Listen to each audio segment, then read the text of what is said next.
வணக்கம் ஜெயஹிந்த். இன்றைக்கி ரொம்ப ஒரு முக்கியமான டீட்டெயில்டான ரிசர்ச் அப்டேட் பார்க்க போகிறோம். காணொலியை ஃபுல்லாக பாருங்கள். பாகிஸ்தான் பற்றி இப்போ இன்னொரு செய்தி வந்திருக்கு. இப்போ இவங்க போய் ட்ரம்ப்போட காலை பிடிச்சிட்டு தொங்கிட்டு இருக்கிறது தெரியும். இப்போ பாகிஸ்தான் அமெரிக்காட்ட ஒரு 10,000 அதாவது கிட்டத்தட்ட ஒரு 11,000 கோடி இந்திய மதிப்புப்படி ஒரு புது துறைமுகத்தை பஸ்னி அப்படின்ற ஒரு லொக்கேஷனில் கட்டணும்னு சொல்லி அமெரிக்காவுக்கு ஒரு ரெக்வெஸ்ட் வச்சுருக்காங்க. அமெரிக்கா முதல் முறையாக பாகிஸ்தானுக்கு உள்ளே போயிட்டு ஒரு துறைமுகம் கட்டணும் அப்படின்றது தான் இந்த ப்ரொப்போசல். இப்போ இந்த ப்ரொப்போசலை நல்லா கவனிச்சிங்கன்னா முதல்ல இந்த இடம் எங்கே இருக்குது அப்படின்றத பார்க்கணும். அரபிக்கடல் பகுதிகளில் இன்னொரு துறைமுகம் தனக்கு வேணும் அப்படின்னு சொல்லி பாகிஸ்தான் போய் அமெரிக்காட்ட கேட்டிருக்காங்க. அந்த இடம் பேர் பஸ்னி. இது எங்கே இருக்குது அப்படின்னு பார்த்தீங்கன்னா கவடார் மாவட்டம், பலுச்சிஸ்தான் ப்ராவின்ஸில். கவடாரில் ஏற்கனவே சைனா ஒரு துறைமுகத்தை கட்டியிருக்காங்க அப்படின்றது தெரியும். இப்போ அதுக்கு ரொம்ப நெருக்கத்தில் இன்னொரு போர்ட் ஒன்று வேணும், துறைமுகம் வேணும் எங்களுக்கு அப்படின்னு கேட்கும்போது இதில் ஏதாவது ஒரு லாஜிக் வேணும். தங்களுடைய உற்பத்தி இந்த அளவுக்கு பெருகி போய் இருக்க போர்ட் அதை ஹேண்டில் பண்ண முடியாமல் இன்னொரு துறைமுகம் வேணும்னு கேட்டால் அதில் அர்த்தம் இருக்குது. அங்கே பயங்கரவாதத்தை தவிர எதுவும் உற்பத்தி செய்யப்படுறது கிடையாது. இப்போ இந்த லாஸ்ட் ஒரு 3 வருஷத்துலேயே பார்த்தீங்கன்னா கிட்டத்தட்ட 20 பன்னாட்டு நிறுவனங்கள், மைக்ரோசாஃப்டில் ஆரம்பித்து பல நிறுவனங்கள், லீவர்ஸ் போன்ற, யூனிலீவர்ஸ் போன்ற பல நிறுவனங்கள் வெளியில் போயிட்டாங்க. அப்போது எதுக்கு என்ன டேஷுக்கு இவங்களுக்கு இந்த போர்ட்டு வேணும் அப்படின்னு கேட்டிங்கன்னா அங்கே அவங்க சொல்லக்கூடிய காரணம் என்னென்னா, பலுச்சிஸ்தானில் இருக்கக்கூடிய மினரல்ஸ், கோடிக்கணக்காக இவங்க சொல்லக்கூடிய மினரல்ஸை எடுத்துகிட்டு வெளியில் ஏற்றுமதி செய்கிறதுக்கு இங்கே வேணும்னு சொல்லி. ஸோ கனிம வளங்களை பலுச்சிஸ்தான்லேருந்து திருடி அதை வெளியில் கொண்டு போகிறதுக்கு போர்ட் வேணும். இப்போ சவார் போர்ட் மட்டும் பத்தாது அப்படின்னு சொல்லி இவங்க, கவடார் போர்ட் மட்டும் பத்தாது அப்படின்னு சொல்லி இவங்க சொல்கிறதுக்காக பஸ்னியில் இன்னொரு போர்ட் வேணும்னு சொல்கிறாங்க. இது ஈரான்லேருந்து 100 மைல் தூரம்.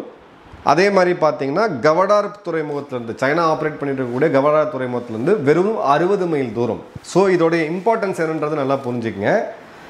இந்த இடத்துல அமெரிக்கா துறைமுகம் கட்டுச்சுன்னா அமெரிக்காவுடைய போர்க்கப்பல் வருமா வராதா அப்படின்னா கண்டிப்பாக வரும்.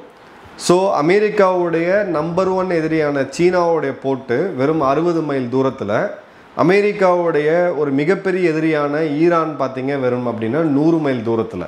ஸோ இது இவங்க லேண்டை அப்படியே சேலு கொடுத்துருக்குறாங்க அமெரிக்காவுக்கு அப்படின்றதான் உண்மையான பொருள். அமெரிக்காவுக்கு சீனாவை கட்டுப்படுத்துறதுக்கும் ஈரானை கழுத்தை நெருக்கிறதுக்கும் ரொம்ப ஒரு ஸ்ட்ராட்டஜிக்கான லொக்கேஷனாக இதை நம்ம பார்க்கலாம்.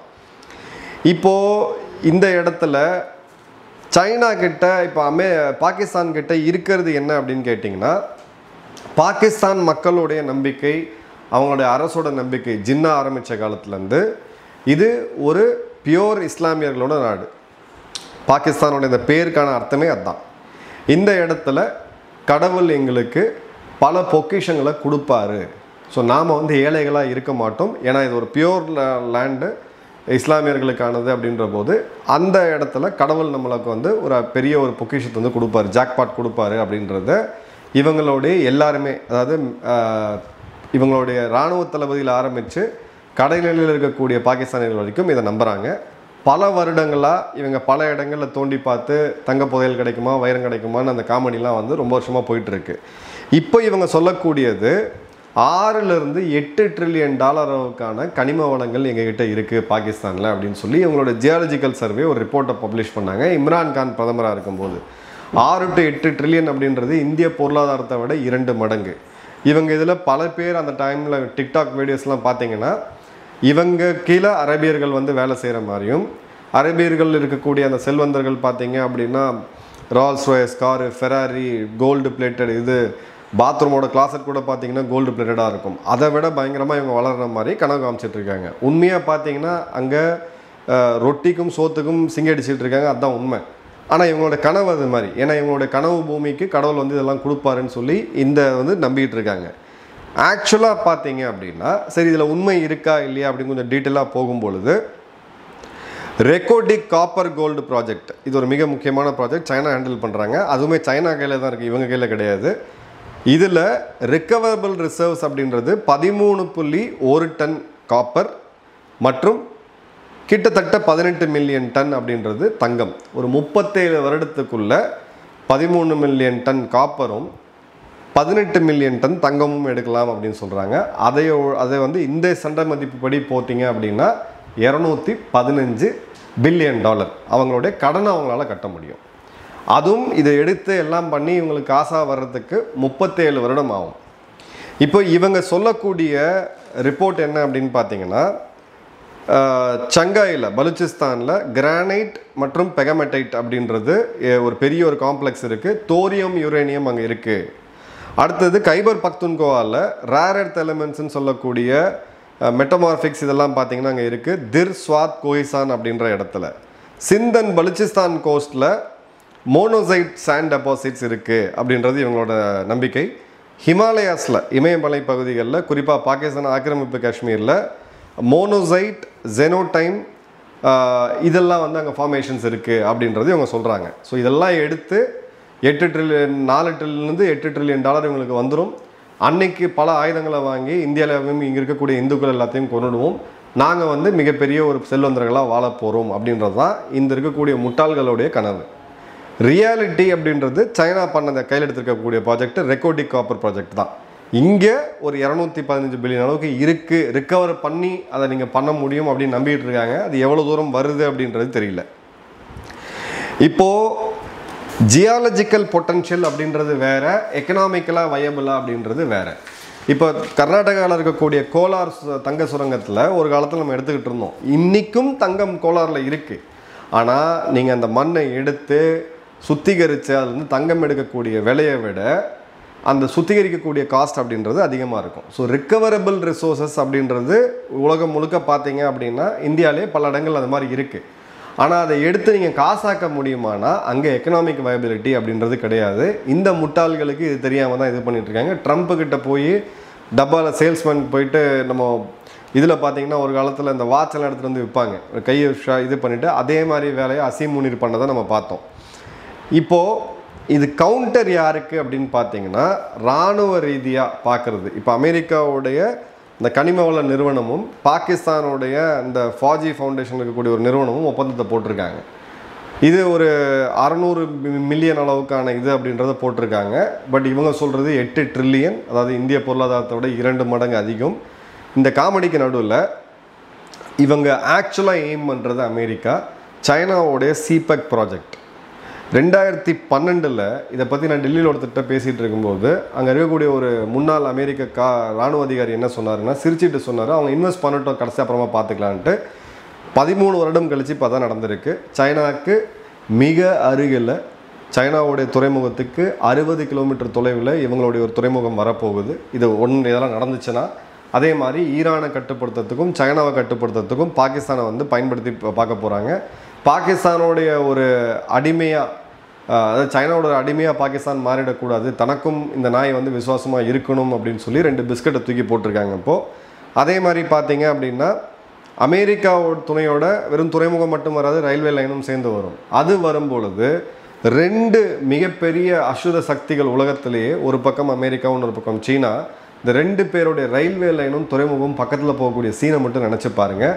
பலுச்சிஸ்தான் ஏற்கனவே இன்சர்ஜென்சி அதிகமாக இருக்குது, இவங்க கட்டுப்பாட்டில் பகுதியிலே கிடையாது. கைபர் பக்துன்கோ இதை விட மோசமாக இருக்குது. 12 நாளாக இன்றைக்கி பிஓஜேகே பாகிஸ்தான் ஆக்கிரமிப்பு ஜம்மு காஷ்மீர் பற்றி எரிஞ்சிக்கிட்டு இருக்குது. இதில் இவங்களுக்கு இந்த கனவெல்லாம் வருது. பாகிஸ்தானுக்கு இப்போ சைனா என்ன கவுண்டர் கொடுப்பாங்க அப்படின்னு பார்த்தீங்கன்னா, சைனாவுக்கு இப்போது $27 பில்லியன் வட்டியாக மட்டுமே இவங்க கொடுக்கணும். அந்த ப்ரெஷரை அதிகப்படுத்துவாங்க.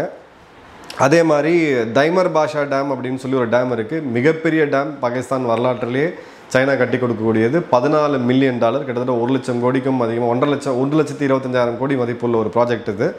இதை அவங்க ஃபாஸ்டன் பண்ணிக்கிட்டாங்கன்னா அந்த டேம் இல்லாமல் பாகிஸ்தானால் ஒன்றும் பண்ண முடியாது.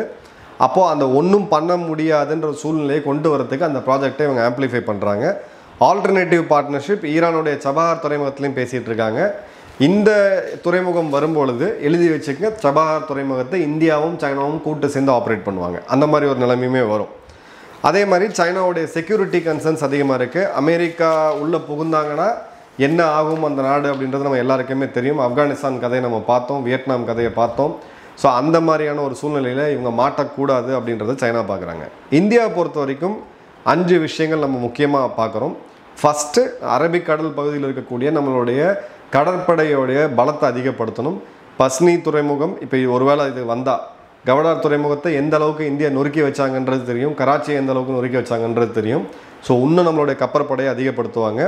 Coastal connectivity, international north south transport corridor, இதையும் நம்ம வேகப்படுத்தணும். ஏன்னா இதுக்கு ரொம்ப ஒரு காமனாக இருக்கக்கூடிய ஃப்ரெண்ட்ஸ் அப்படின்னு பார்த்தீங்கன்னா இந்தியா, ஆப்கானிஸ்தான், உஸ்பெகிஸ்தானில் ஆரம்பித்து ரஷ்யா வரைக்கும் தான். அமெரிக்காவுடைய இந்த ப்ரெசன்ஸை ரஷ்யாவும் விரும்பாது எக்காரணத்தை கொண்டும். ஏன்னா அவங்களுடைய அடிவயிற்று பகுதியில் அமெரிக்கா இருக்கிறது. ரஷ்யா ரஷ்ய பார்க்க மாட்டாங்க. அவங்களும் பாகிஸ்தானுக்கு வைக்க வேண்டிய ஆப்பை வந்து வைப்பாங்க. அதே மாதிரி பார்த்தீங்கன்னா இன்டெலிஜென்ஸ் கோஆப்ரேஷன், ஃப்ரான்டியர் ஒர்க் ஆர்கனைசேஷன்ற இந்த அமைப்பு பல ட்ரக் டீல்லையுமே ஈடுபட்டிருக்காங்க பாகிஸ்தானோடது. இவங்களை கட்டுப்படுத்தி வைக்கிறதுக்கு இந்தியாவுடைய உளவுத்துறையோட தேவை அமெரிக்காவுக்கு வந்து இருக்குது. அதே மாதிரி ஒரு ரீஜனல் பேலன்சிங்காக ஆப்கானிஸ்தான், ஈரான், கார் நாடுகள் போன்ற சென்ட்ரல் ஏஷியன் ரிபப்ளிக்ஸை நல்ல உறவை ஏற்படுத்திக்கிறதுக்கு இந்தியா முற்படும். ட்ரம்ப்போடைய ஸ்ட்ராட்டஜியை பொறுத்த வரைக்கும் 2 தான். இங்கே கோடிக்கணக்கான மினரல்ஸ் கொடுக்குது. சேல்ஸ்மேன் 2 பேர் வந்து காமிச்சிட்டு போயிருக்கிறாங்க. ஸோ ட்ரம்ப் ஒரு பிஸ்னஸ் மேன் எல்லாருக்குமே தெரியும். சைனாவை கண்டெயின் பண்ணணும், தேவைப்படும் போது இதை காமிச்சு இந்தியாவை ப்ரெஷரைஸ் பண்ணி தனக்கு தேவையானதை சாதிக்கணும். இந்த ரீஜனில் இதனால் வரைக்கும் காலொன்ற முடியாத அமெரிக்காவுக்கு ஒரு பெரிய வாய்ப்பு வந்து கிடைக்கிது. அதே மாதிரி அமெரிக்காவுக்கு எதிராக இருக்கக்கூடிய சில பயங்கரவாத அமைப்புகளை கட்டுப்படுத்துறதுக்கும் ஒரு military base, American military base இங்கே உதவுது. இப்போது ரிஸ்க் எங்கே அப்படின்னு பார்த்தீங்கன்னா, ஒரே இடத்துல 2 குளோபல் பவரை கூட்டு வந்து நீங்கள் ரொம்ப சாமர்த்தியமாக பேசி சமாளிச்சிருவீங்க அப்படின்னு பார்த்தீங்கன்னா, இதை விட ஒரு முட்டாள்தனம் எந்த ஒரு நாடும் பண்ணாது. இலங்கை போன்ற சிறு நாடுகள் கூட அமெரிக்காவோட மிலிட்ரி பேஸை விட்டது கிடையாது. பல காலகட்டங்கள் அந்த மாதிரியான சூழ்நிலை வரும்போது கூட அவங்க பண்ணது கிடையாது. இலங்கையை விடுங்க, மாலத்தீவு கூட பண்ணது கிடையாது. இந்த முட்டாள்கள் இதை பண்ண போகிறாங்க. யூஎஸோடைய ப்ரெசன்ஸ் அதிகமாச்சுன்னா பலுச்சிஸ்தான் லிபரேஷன் ஆர்மிக்கு சைனா சப்போர்ட் பண்ணி அவங்க கொண்டு வருவாங்க. ஒருவேளை சைனாவோடது கவுண்டர் பண்ணணும் அப்படின்ற போது சிஏக்கு இதெல்லாம் கைவந்த கலை. அதே பிஎல்ஏவை, அதே டிடிபியை பயன்படுத்தி இவங்களோட எண்ட் ஆஃப் த டே அடிபட்டு சாக போகிறது அங்கே இருக்கக்கூடிய பாகிஸ்தான் மக்கள் தான். அமெரிக்காவை பொறுத்த வரைக்கும் இவங்களை நம்பலாமா அப்படின்ற மிகப்பெரிய கேள்வியுமே எழுது. ஏன்னா ஒசாமா பின் லேடனை வீட்டு பக்கத்தில் வச்சு சாப்பாடு போட்டுட்டு அதே அமெரிக்கா கூட தேடினன்னு சொல்லி 10 வருஷமாக நடித்த கதையெல்லாம் நம்ம பார்த்துருக்குறோம். சைனாக்கு மிகப்பெரிய ஒரு பிரச்சனை. ஏன்னா இவங்களுடைய அந்த ஆயுதங்கள், மிக நவீன ஆயுதங்கள் எல்லாமே பாகிஸ்தான்கிட்ட இருக்குது. அமெரிக்காவால் அதை ஈஸியாக படிக்க முடியும், அதை சில வெப்பன்ஸை ரிவர்ஸ் இன்ஜினியரிங் பண்ண முடியும், அந்த போர் யுக்திகளையும் கற்றுக்க முடியும். இப்போது இதே மினரல் டெபாசிட் பங்களாதேஷோட பகுதிகளில் ஒரு 3-4 வருடம் முன்னாடி ரிப்பீட் வந்துச்சு. பங்களாதேஷில் அந்த ஆட்சி மாற்றத்துக்கு பல காரணம் சென்மாட்டிகள் தீவுகள் எல்லாமே சொன்னாலும் அடிப்படையாக பார்த்தீங்கன்னா இப்போ ஏப்ரல் 2025 ரேர் எர்த் எலிமெண்ட்ஸோடைய ரிசர்வ் அப்படின்றது பங்களாதேஷோடைய ஆற்று மணல் படுகைகள்லையும் கோஸ்டல் ஜோன்ஸ்லையும் கிடச்சிருக்கு. இது தவிர நிலக்கரியும் அங்கே கிடச்சிருக்கு. அமெரிக்காவோடைய கணக்கு இப்போ பங்களாதேஷில் ஆட்சி மாற்றத்துக்கு உண்டான லிங்கை பார்த்துக்குங்க.